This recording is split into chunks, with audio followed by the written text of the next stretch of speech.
Are you inhabiting your life, or are you treating your life like a waiting room until somebody needs you?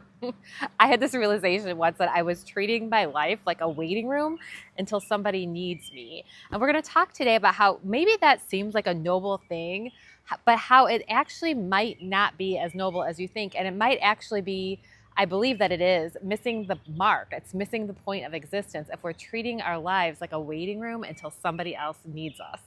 I was in a yoga class the other day, and the topic of the class was personal power. And she was having us visualize a ball of light, like in the back of our navel, and telling us about talking about personal power during the class. I was having somewhat of a negative adverse reaction to the topic of this class until I kind of turned it around and made the message my own version of personal power. Because let's think about this for a second. I mean, personal power can mean a lot of things, right? And I think at different parts of our life, we have different meanings for personal power. And I think our Western meaning of personal power tends to be, you can do it. You can handle it. You can have everything. You can be everything. So for instance, during the class, she was having us picture the ball of light in our stomach, behind our navel, and saying things like, you can do it. You can handle it. You were cut out for this. Keep going. And like all of these messages, I feel like especially if these are like westernized messages, right? So all of these messages are like, do more. And not to criticize the class or those messages, some people need to hear that. And there's sometimes in your life, I think, when you need to hear that. Like, you can handle it. You're cut out for this. You can do it. I promise you. Sometimes we need to hear those things, but I was at a point where it wasn't sitting well with me. Those weren't the things that I needed to hear. And in fact, I think some of those things I had been telling myself throughout the years that were actually hurting me. So how I turned this around during the class to help myself was I started telling myself, well, yes, I can do it. I can do it. I can put up boundaries. I can say no. I can disappoint someone. I can stay true to myself. I can rest. Like, you can do it. You can rest. I feel like that's more what we need to be being told right now. And again, no criticism in the class or anything. Like, those are obviously positive messages until they're not positive messages. But what if we could interpret them differently? And maybe that is what the class was meaning. I still feel like this ties into my last video. Like, is this allowed? Is it allowed? Am I allowed to live this way? Am I allowed to say no? Am I allowed to sleep in? Am I allowed to skip aerobics sometimes? Am I allowed to disappoint people? Am I allowed to live my own life? Or am I supposed to be treating my life like a waiting room until somebody needs me? I'm allowed to not treat my life that way. Okay, Star has decided to join us, so sometimes she has stuff to say, sometimes she talks. We'll see if she has anything to say. Anyway, I took some notes about what personal power, the different types of personal power. So when I say personal power, like maybe even think about, like, you haven't heard the first part of this video. You don't know what I'm talking about. When I say personal power, what comes to mind? What comes to mind? I think all of this, it's so interesting. Here I get off topic. But all of this, it's the lens that you're looking through. All of life is the lens that you're looking through, the assumptions that you're making. Okay, so personal power. We can think of personal power as something like achieve more, hustle harder, force discipline, dominate your weakness, and overcome yourself. I think, I treated personal power as that way most of my life. Well, I guess, yeah, up until my 30s. Achieve more, hustle harder, force discipline, dominate your weakness, and overcome yourself. Ignore your sensitivity. Ignore it. It's a weakness, right? Keep going. You can do it. Don't listen to that voice that says you can't. And while there is a place for these teachings, that's just not where I'm at. Okay. And really, my whole thing is to honor my sensitivity, to use my sensitivity. It's not a weakness. It's actually a map. And I'm hoping that's what this channel is about. Okay. So personal power from a different standpoint. I'm going to talk about the lens that we're looking through. I'm going to talk next about what lens we're looking through here and why. This is kind of why I think I stopped doing YouTube for a while, and I stopped doing really social media in general for a while. I did social media, but I wasn't sharing like my personal experiences or my teachings and things like this because I started to question the lens. And the only way I was able to get back on was I determined the lens again.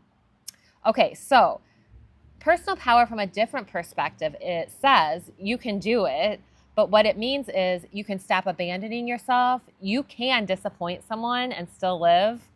You can say no. You can rest. You can be in your own life, and you can stop managing everyone. You can stop managing everyone. Like, how much energy would you have if you stopped, like, energetically trying to manage what everybody else is doing and thinking? I wasn't aware that I was doing that. I wouldn't have said that, like, I was managing everyone. Like, I wasn't, like, outwardly controlling everyone, but it was an energetic thing, like, where I was like I wanted everyone to be okay. So are you done? And that's, in a way, that's very controlling. It's controlling the outside world. So are you managing everyone? So let's talk now about the lens. Have you ever looked at spiritual teachings such as, like, Esther Hicks or Neville Goddard, or even, like, A Course in Miracles teachings, or, like, Amanda Francis, who I like? Do you ever look at these teachings, and from a certain lens, they could look selfish? They could look like they're teaching selfishness. Esther Hicks jokes around and will say that she is self-centered, centered on self, right? So from a certain lens, that could look very selfish. But from a certain lens, it's the opposite of selfish. So it depends on what lens that you're looking through. And it has to do with the difference between coming from the viewpoint of a mechanical universe or an intelligent universe. And I was just listening to a video by a physicist. I think his name, I was trying to pull up his name, but I can't find it. I will put the link to the video below. But he's a physicist, and he was talking about the idea of fractals. And I love this idea. And this has to do with this viewpoint as well. And this is why these spiritual teachings that appear selfish is if you're looking at it from a perspective of a mechanical universe versus an intelligent universe. So if you're looking at it, I'm not going to even look up the definition. I decided I don't need permission from Google before I talk, so I'm not going to even look up the definition of a mechanical universe. This is just my personal definition of a mechanical universe, would be that I'm not a physicist, I'm not a scientist. So to me, a mechanical universe is like everything's separate, right? Everything is separate, and it's like we are all fighting for ourselves. So we are all separate and nothing's connected. An intelligent universe is exactly how it sounds. It's an intelligent universe. We are all one. What I do affects what you do. It all comes from the same thing, right? I believe in an intelligent universe. I live from the perspective of an intelligent universe. This is why inhabiting my life is not a selfish thing. The idea of fractals, I think it was David Clementz who was talking about this, and he was talking about how it just, like, changed his whole viewpoint. So a fractal the idea is that a part contains the whole. So I say things like, you are the universe, I am the universe, meaning that I contain the whole universe within me, and so do you. You contain the whole universe within you. And if you are a fractal of the universe, you need to inhabit your life and be who you are in order for the universe to be whole. You need to be whole in order for the universe to be whole. So see how this is not as selfish. This is the opposite of selfish. What's the word? Symbiosis. I love that word. I should know it better, but it's like where everything works for the common good. All in my good and all in my favor. Another aspect of an intelligent universe, to me, it means that everybody else has their own journey. God is everywhere. God's guiding everyone. It is not my job to save everyone else. It is my job to be whole. And me being whole will help the people that I love. It can only benefit. And that has actually been my direct experience in life. Like, when I come from a place of me being whole and stop trying to fix everyone in the world around me, things work better. Other people are more whole as well. And if I contain the whole of the universe and you contain the whole of the universe, that means the universe wants to live through us. The universe wants to come alive through us, right? So I'm working on this with my yard recently because we had all this work done in our yard, and I'm like do I have to make it something that I'm working on? I'm starting to the yard is coming alive, and I told my husband, well, the yard will tell us what it needs, because he asked me how much. We just had sod laid this weekend. He's like, well, how much do you have to water? Do you have to water again this afternoon? I'm like, the yard will tell me. The yard will tell me what it needs. I love this idea of inhabiting my life. The universe wants to come alive through me. The universe wants to come alive through my yard. So it's all for my good and in my favor. It's all for my good and in my favor. That's something that Amanda Francis says all the time. That could sound selfish. It's all for my good and in my favor. No, but from this perspective, from the perspective of fractals, from the perspective of an intelligent universe, it's all for my good and in my favor also means it's all for your good and in your favor. I remember I posted something on Instagram and Facebook. This was a while back. It was something about an experience I had at a Paul McCartney concert, or a manifestation I had or something. And I was writing. I was so inspired, and I wrote this like long post about it. And it was something along those lines, like all for my good and in my favor and things like that. And I got this girl just totally ripping me. She just ripped me. She like was talking about me. She had this like, she gathered this like gang of people to hate me. And I laugh about it now. At the time, I was really affected. I was not laughing. But anyway, but I can from the perspective, she was coming from a mechanical universe, right? She was coming from the perspective of what's your gain is my loss. And that's not what I was talking about, but see how it's misinterpreted. So all for my good and in my favor also means all for your good and in your favor. And I remember the specific girl, I was like, man, she was like, she had way more about our experiences than I did. Like I was talking about her too. When I was talking about myself, I was talking about her. And she wrote something about, she sounds like such a snob. She's making such a fool of herself or something. I don't know. I had another experience. I can't believe I'm going to share this right now. I had another experience with, this was a Paul McCartney fan. Like, so when my husband and I started following Paul McCartney around all over the place, we became friends with a lot of people and really wonderful people, you know, and some of the fans, like, not everybody was from like coming from the perspective that I was. Some of us were coming from a mechanical universe perspective. Some of us were coming from an intelligent universe perspective. And I had posted something about like, reach out and grab your dreams or something. And they wrote a message. They meant to write it to their friend over Facebook, but they sent it directly to me. And they said, I want to reach out and wring her neck. And I was to see this person. This was supposed to be my friend. Like I was seeing her that weekend. We were traveling to New York and I was going to see her. And it was just, I mean, it really affected me.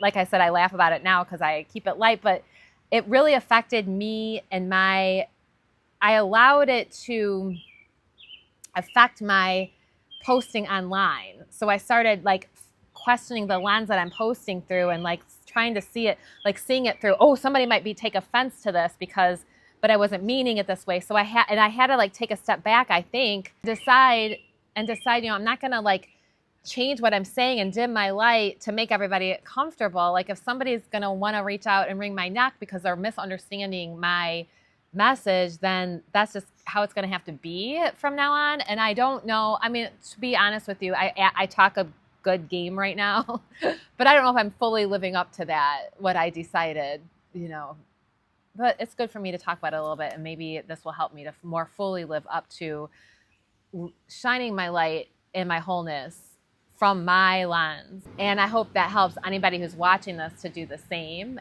And if you want, you know, you could always comment or message me and let me know about any of your, what your take is on all of this. Because from my perspective, what's in my favor is in your favor as well, right? And I think as I talked about this, I understood another idea of the mechanical universe is, and this is what A Course in Miracles says this too, is that to give is to receive. A Course in Miracles says, we have it backwards. We think in this world to give means that you lose. So like if somebody else gains, I lose, right? So if I'm talking about something good that happened to me and I gain, it's taking it away from somebody else. If you're looking at that from a mechanical universe perspective, but it's actually, think about giving. To give is to receive, because we live in an intelligent universe and we can trust these laws. We can live in trust and we can live in faith that all will be well and all shall be well and all manner of things shall be well. I love that quote too, because it was written by a mystic who was living during like the Black Plague or something. And then that was like the end of her life. All manner of things shall be well. And it was a Christian mystic who was just acknowledging the goodness in the world, and like not acknowledging, but like commanding all shall be well and all manner of things shall be well. We do not give our power. We don't deny evil. We don't deny darkness. We deny its power over us. We put our attention on all the things that shall be well and all the things that are well. Because truly in the real world, not the real world how we experience it. I'm not talking about get down, get your feet on the ground and be in the real world. I'm not talking about the real world as this world would define it, but in the real world, like as A Course in Miracles would define it, in the real world, who we are in our souls, all is well and all shall be well and all manner of things are well, because that is who we are. That is who we are. Okay, so let's do this. Let's do a little practice. Let's go ahead and imagine that ball of light behind our navel, our power center. Go ahead and breathe in. As you breathe in, the light expands, the ball of light gets bigger. And as you breathe out, it contracts, but it's stronger and stronger in power. As you breathe in, it expands. It gets smaller as you breathe out. So go ahead and breathe in that way as you visualize this ball of light going in and out. This is your seat of personal power. Your personal power actually protects you. It helps keep you whole in this world. It does not let you abandon yourself for anything. It does not let you override yourself. It does not allow you to override yourself. It helps you stay whole. It helps you to say no without guilt. It helps you to do the things that are best for you, knowing that this is what's best for the world. It helps you live up to your full potential so you can shine your light bright. You imagine this ball of light getting bigger and bigger. That fills up your entire body, surrounds your body and your aura. And you lead now with this light. You lead with the good thing. You enter a room with the good thing, not the hard thing.